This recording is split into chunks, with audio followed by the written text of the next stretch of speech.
So new year వచ్చేస్తుంది కాబట్టి నేను నా స్కిన్ కేర్ చేసుకుందాం అనుకుంటున్నాను. స్కిన్ కేర్ అంటే పార్లర్స్‌కి వెళ్లి చేయించుకోవడం కాదు. ఇంట్లో కూడా మంచిగా స్కిన్ కేర్ చేసుకోవచ్చు. సో ఎట్లా చేసుకుంటాను అన్నది కూడా ఈ వీడియోలో మీతో షేర్ చేసుకుంటాను. ఈ క్రీమ్ ప్రిపేర్ చేసుకోవడానికి కావాల్సిన ఇంగ్రీడియెంట్స్ వచ్చేసి జస్ట్ రైస్ అన్నమాట. బియ్యం మనం ఇంట్లో తినే బియ్యమే అన్నమాట. ఆ బియ్యంని ఒక 4 టేబుల్ స్పూన్స్ తీసుకోండి. ఒక 2 టైమ్స్ వాష్ చేసుకోండి. వాష్ చేసుకొని ఓవర్ నైట్ నానబెట్టేసిండి అన్నమాట. అండ్ నెక్స్ట్ డే మార్నింగ్ ఆ రైస్ వాటర్ ఉన్నాయి కదా, సో అదే వాటర్ యూస్ చేసి రైస్ ని కుక్ చేసుకోవాలన్నమాట. స్టవ్ లో ఫ్లేమ్ లో పెట్టుకొని కుక్ చేసుకోవాలి ఒక 5-10 మినిట్స్ వరకు. మొత్తం అంతా మనం తినే అన్నం లాగా అవ్వకుండా కొంచెం వాటర్ కన్సిస్టెన్సీ ఉండేలాగా అంతవరకు కుక్ చేసుకోవాలి. అది కుక్ అయిపోయిన తర్వాత స్ట్రెయిన్ చేసుకోవాలన్నమాట. కొంచెం కొంచెం బరకగా ఉంటది కదా, మనం ఫేస్ క్రీమ్స్ అంత బరకగా ఉంటే అంత మంచిగా అనిపించదు కదా. సో మంచిగా జల్లెడ పట్టుకొని జస్ట్ క్రీమ్ లాగానే తీసుకోవాలి. మంచిగా సాఫ్ట్ గా స్మూత్ గా ఉండేటట్టు తీసుకోవాలన్నమాట. సో ఇప్పుడు మనది మంచి క్రీమ్ అన్నది రెడీ అయిపోయింది కదా.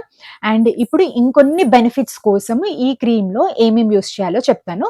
ఆయిల్ స్కిన్ వాళ్ళు ఏం యూస్ చేయాలి, డ్రై స్కిన్ వాళ్ళు ఏం యూస్ చేయాలో కూడా చెప్తాను. ఇంకా మోర్ ఇన్ఫర్మేషన్ ఫుల్ డీటెయిల్డ్ గా లాంగ్ వీడియో చేశాను, కింద ట్యాగ్ చేస్తాను, డెఫినెట్ గా చూడండి. అండ్ వీడియో కనుక నచ్చితే ప్లీజ్ లైక్ అండ్ సబ్స్క్రైబ్.